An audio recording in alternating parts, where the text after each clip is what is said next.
As the 1960s began, the United States was about to enter a decade where there would be great change in this country. The first big change is going to come in the presidential election of 1960. The Democrats ran John F. Kennedy, who was a young naval hero. The Republicans ran Richard Nixon, who was the Vice President of the United States, and they had the very first televised presidential debate. And not surprisingly, Kennedy, who was young and poised and looked good on television, appeared to many to have won the debate. Nixon, not only is he not blessed with great looks, but on top of that, Nixon was actually sick the evening of the debate, running a fever. He was sweaty, uncomfortable. And even though he did very well, if you were listening to the debate on the radio, in the televised debate, Kennedy seemed to have done well. However, this was a very close presidential election, but in the end, Kennedy just is going to manage to defeat Nixon and become president. Now, Kennedy's going to face some major changes as we enter the 1960s. We've been dealing with the Cold War over in Europe and over in Asia, but now the Cold War is going to come home to the Western Hemisphere. Cuba had been a friendly nation to the United States for a number of years since we helped them get their independence, but a revolution had begun in Cuba in the late 50s.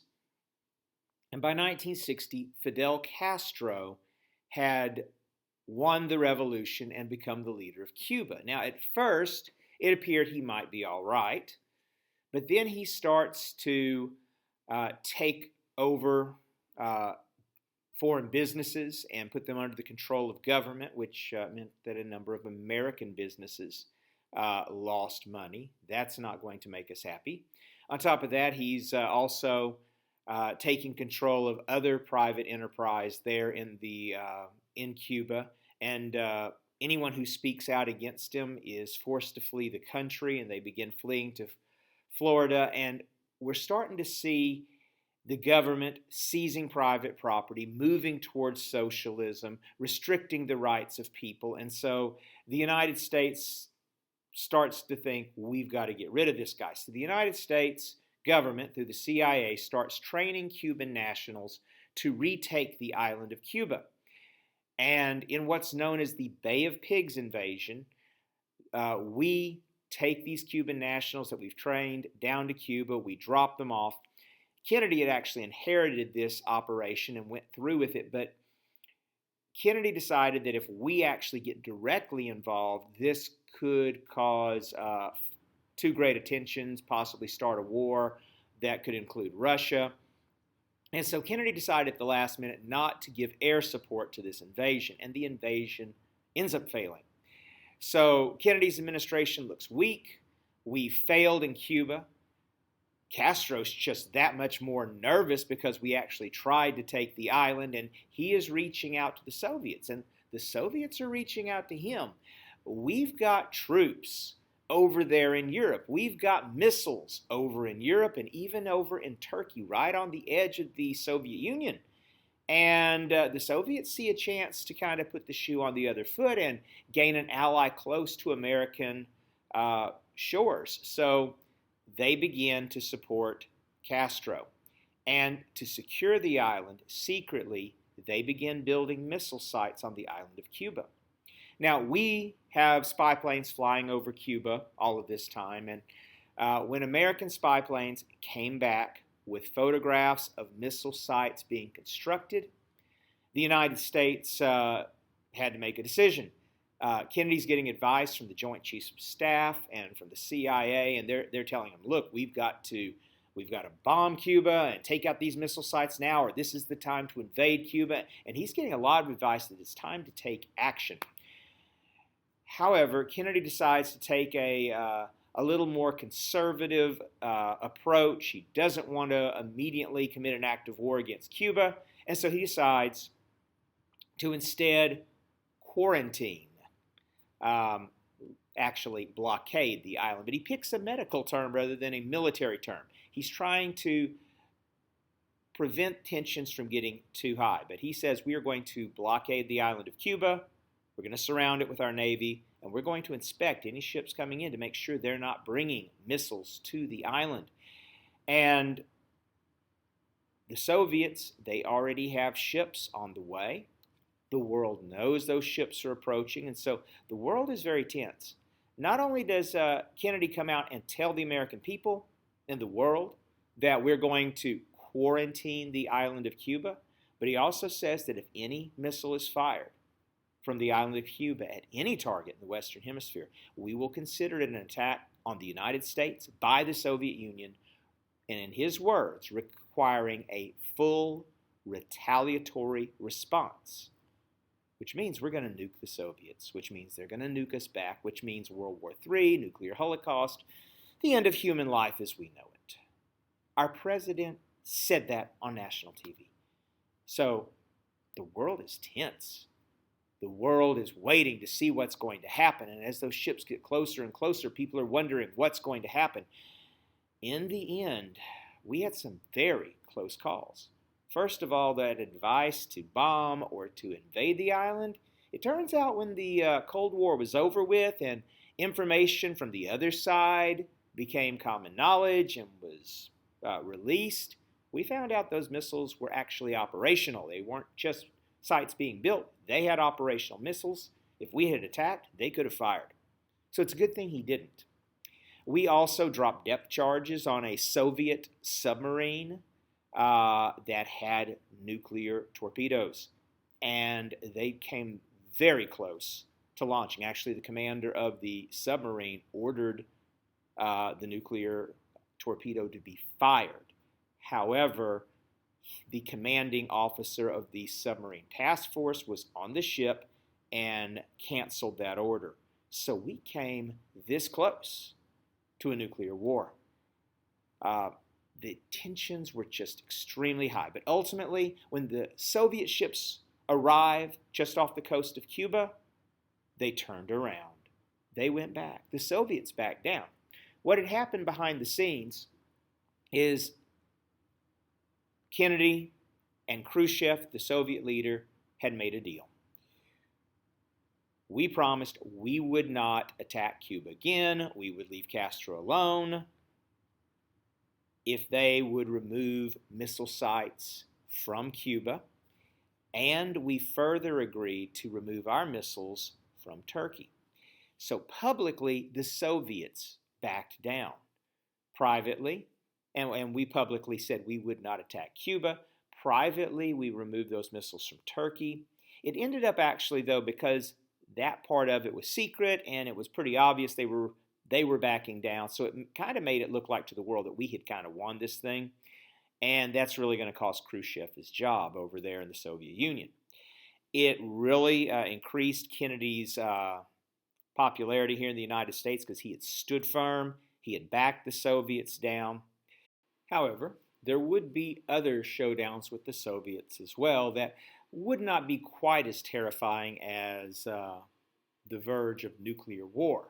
Still, there was a competition to prove ourselves in the eyes of the world. The Soviets had beat us to space with Sputnik in 1957. We put our own satellite into space thereafter, but then they beat us to space again. They shot the first living creature, Laika the dog, into space. We caught up, though, by shooting our own Ham the chimp into space. Laika did not return alive. Ham did. And Ham also was able to push buttons, pull levers, get us an idea what it might be like for an astronaut. And Ham lived many years after returning from space. So we're catching up, but then they get ahead of us again. They shoot Yuri Gagarin, the first man into space. We're playing catch-up when we shoot Alan Shepard into space a few months later, and he doesn't even make an orbit like Gagarin does. So at this point, Kennedy does something daring. We're losing the race, so let's move the finish line. Kennedy says that we will put a man on the moon by the end of this decade. So in 1969, the United States succeeds, and we put a man on the moon and win the space race of the 1960s. Now, Kennedy is doing better, doing pretty well in the polls, but he's going to have a very difficult time in 1964 running for re-election. His own political party is split. In the North, he has more liberal folks who are open to the idea of making change and civil rights. Down South, Democrats, which is a big part of the Democratic Party, they're against civil rights legislation.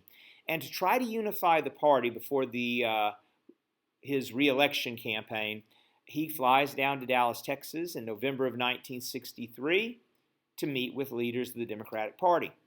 While he's there, he takes a little parade route through Dallas, and it is then that Kennedy is assassinated. Now, you can spend the rest of your life, if you want to, online, looking at information proving that Oswald acted alone or proving that it was a conspiracy and other people acted on that. So if you want to spend the time on that, you can. But officially, the United States Commission, the Warren Commission, ruled that Oswald acted alone. The main point is Kennedy is dead. The new president is going to be Lyndon Johnson from Texas. Johnson, although he's a Southerner, he's open to making change and in favor of making civil rights legislation. And he's going to be a very effective president at getting things done because he knows how the Senate works. He's been a senator for years. He knows how to manipulate people and to put pressure on people. And as president, he is going to start making a lot of changes here in the United States. The first thing that he does as president is uses Kennedy as a martyr to push forward legislation that he says Kennedy wanted to get done, and that was the Civil Rights Act of 1964, which is going to say that regardless of your color, your race, your gender, you have certain rights, and you have a right to vote. So he gets this legislation through. After he is reelected, he will then pass a more powerful act, the Voting Rights Act of 1965, which actually gives the government authority to better protect those voting rights. In addition to this, he has a whole social program that he wants to put forward called the Great Society. He wants to make America a better place for everyone, regardless of what social class you're in. And so his Great Society is going to have a lot of different angles to it, a lot of different programs that he's going to put forward. This period is considered by many to be the pinnacle of liberalism, the most government programs, the most expansive government that we're going to have. And a lot of what he does is still in place to this day. Now, the thing is, most of the things that he's going to be doing, most people would agree, whether you're conservative or liberal, these are good things. The big argument is who should be doing them. Should it be left up to the federal government to do these things, or should this be a local government issue or even a private issue rather than the government doing this? So there's the real debate. His answer is the government needs to step up and do these things. So just a few of the programs. First of all, he's going to have his war on poverty, where he's going to try to fight poverty in parts of the country and improve education, improve living conditions for people in impoverished communities. He's going to pass the Elementary Education Act. For the first time, the federal government is going to get involved in giving funds to the school. It's great that they're helping the schools. The question is that the federal government's job? And that's what conservatives and liberals still debate to this day. The Higher Education Act, some of you may be benefiting from it, is going to increase student loans to help people get a higher education. Medicare is going to give medical aid to the elderly. Medicaid is going to give medical aid to the poor. So the government is funding a lot of new programs. So this is just a part of what he's trying to do with his Great Society. So he's going to serve out Kennedy's term. He's going to serve a term of office on his own. But as he continues as president, he's going to see a lot of trouble brewing here in the United States. We've got this counterculture movement going. Young people are starting to question our values, our morals. They look at the things that their parents say about America being a land of opportunity and freedom, and then they look at the way that civil rights protesters are treated. We talk about what a great country we are and how we fight for freedom, and then they start to look at what's going on in Vietnam, and some of them start to question that. And there's all kinds of social upheaval that's going on. And a lot of young people are going to get involved in these protests. So as we go through the 1960s, we've seen the civil rights movement for some time making progress, but the March on Washington is kind of a height of the civil rights movement where things are positive and we're starting to see change, and we have this great moment where thousands of people show up to march for rights and for freedoms. But then as things seem to stagnate and as we see this pushback and we see violence, we see a church bombing by those that are against civil rights, and little girls and boys that are in Sunday school get blown up, and we see other attacks and lynchings and social workers that are going down to try to sign up African Americans to vote get attacked. So as we see all this pushback, the civil rights movement becomes more radicalized. And you have leaders such as Malcolm X that start to say, hey, we're going to not just politely ask for these things, we're going to push back, we're going to fight back. So we're seeing the civil rights movement become more militant as there's more and more violence showing up. Women start to push for more rights. Betty Friedan had written a book called The Feminine Mystique, in which she questioned this idea of the cult of domesticity, saying a woman's place is not in the home. A woman should live her dreams, do what she wants, go out and have a job, have a life. And we had seen Rosie the Riveter go back home after World War II, but now many women wanted to get back into the workforce. Some of them, their kids have been raised and they're interested in getting out there. Other young women want to get out there and get an education and get jobs. And so you start to see women pushing for more rights for women, more opportunities for women, equal pay for women. And so you see protests by women. Hispanics, as the 60s and we move on into the 70s come around, you start to see them pushing for rights as well, because they also were discriminated against throughout the American Southwest. And as they saw African Americans gaining rights, they start to push for rights. And so you have this Chicano movement. And you have Cesar Chavez leading migrant workers who are working in the fields, harvesting things out in California. They go on strike and they push for better pay and better treatment. You see Native Americans by the 1970s starting to also make protests demanding better treatment and better rights. So you're seeing a lot of different protests happening, and a lot of people look at America and they see all the unrest and all the protest marches, and there's a lot of tension. And there's growing anger as people push back against change, and people are fighting for change. And in the midst of all this, the most heated argument of all is over the war in Vietnam. Now, over in Vietnam, the United States is trying to continue the policy that Truman had first put us on the path to following, where we're going to defend any country around the world against communist expansion. It's that idea of the domino theory. We can't let one country fall to communism or they'll all fall. So initially after World War II, the French owned what we call Vietnam, Indochina. But there were people there already fighting to get rid of the French. And for them, it's really a nationalist movement. They're trying to get foreigners out and have their own country. In fact, Ho Chi Minh, the leader of the communists who will eventually defeat the French, he actually thought the United States would be on his side because he was fighting for the rights of his people, fighting to get free from French imperialism, and he really thought we would be an ally, but he's a communist. And the French, well, we need them to stand by us as we stand up to the Soviets in Europe. So we end up siding with the French. And the French end up losing and they lose control of North Vietnam.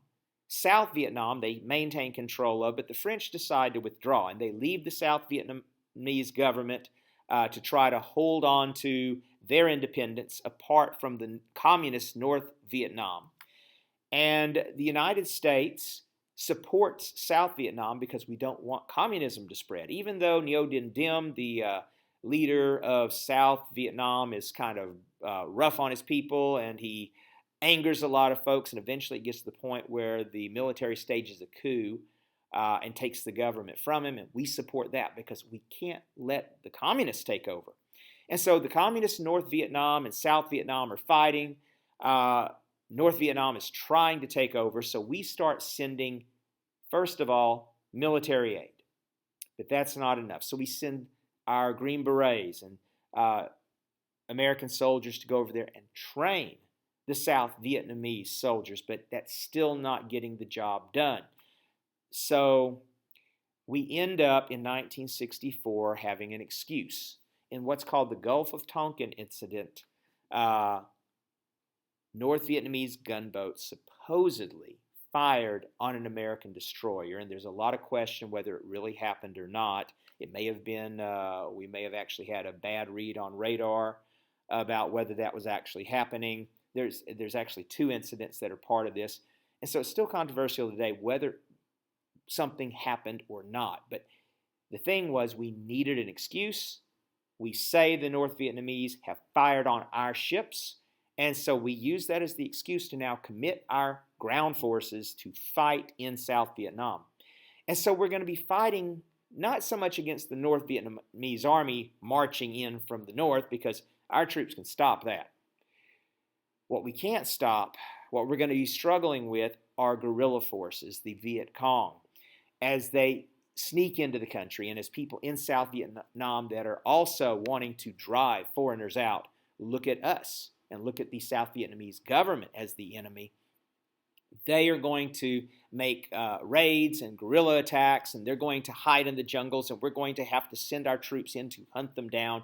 And it's frustrating, and it's difficult, but we believe we're doing the right thing because we're stopping the spread of communism. The American people are told we're winning because we're keeping track of the number of bodies that are piling up. We're killing more communists than they're killing of us, so we're getting closer. There's a light at the end of the tunnel, we're told, right up until 1968.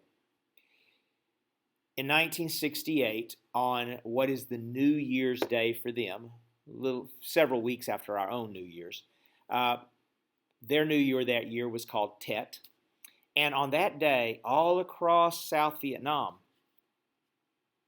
communist guerrillas snuck into the cities as part of the people that are going to the cities to celebrate New Year's. They sneak into the cities with weapons, and then on New Year's Day, all across the whole country, in every city, they make attacks. They hold none of the positions that they take, but they make attacks everywhere that day, and for several days, even several weeks in Hue.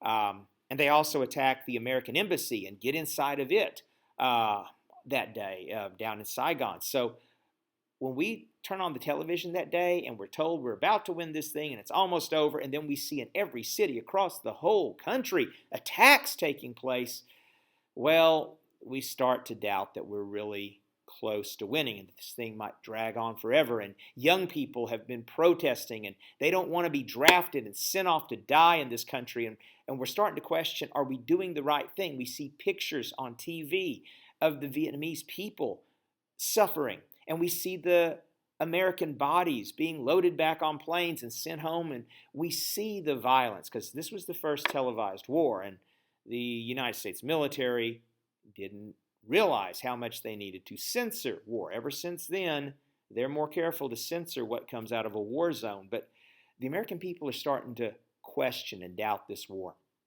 And in 1968, the wheels just seem to be falling off America. Not only is there the Tet Offensive, but because the war in Vietnam is clearly not going well, LBJ announces he will not run for another term of office. Then Martin Luther King Jr. is assassinated, and there's protests, riots across the country.